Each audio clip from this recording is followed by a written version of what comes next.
So we have an active starter. I've measured out 64 grams of our active starter. I fed it last night.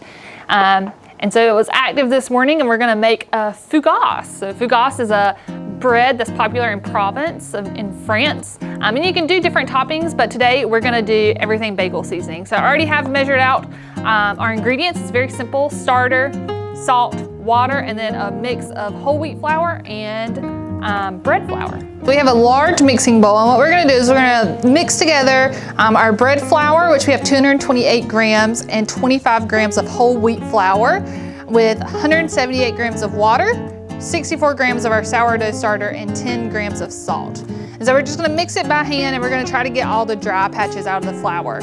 You can squeeze it through your hands, and it should feel sticky and gluey and a little bit shaggy.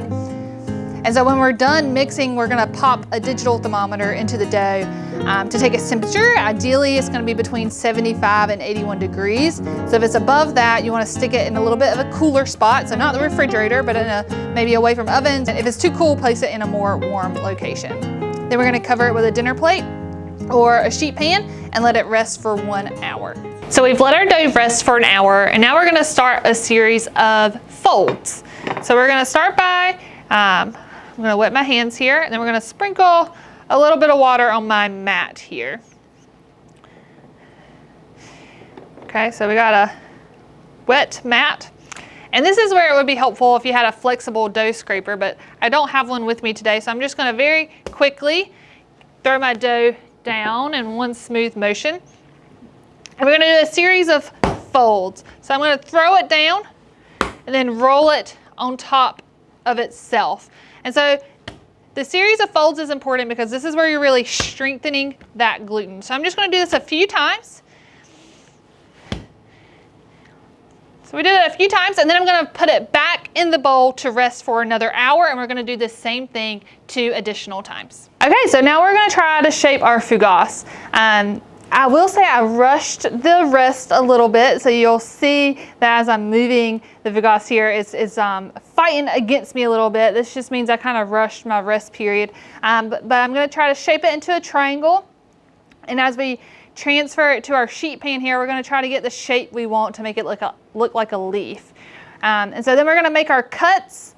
And we're going to try to use a sharp knife here. And we're really going to try to separate the dough to make sure it's a clear cut, clear hole, so because we really want that leaf shape pattern. So we're going to do a cut down the middle and then 3 on each side, trying to make them match as much as possible. Take as much time as you need here in getting the shape that you want. The dough can be a little bit sticky, sometimes hard to work with, so just take your time.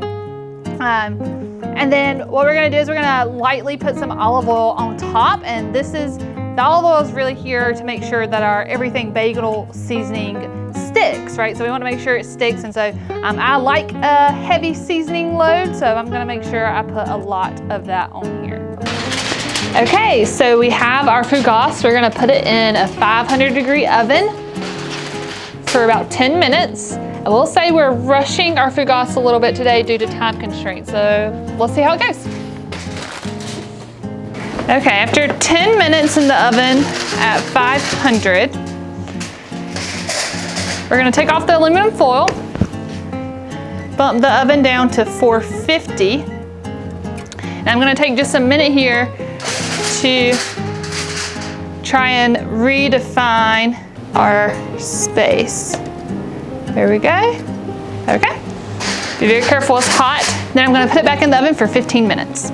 All right, here we have it. Here is our fougasse using our active sourdough starter. Join us next time for more videos on how to use your sourdough.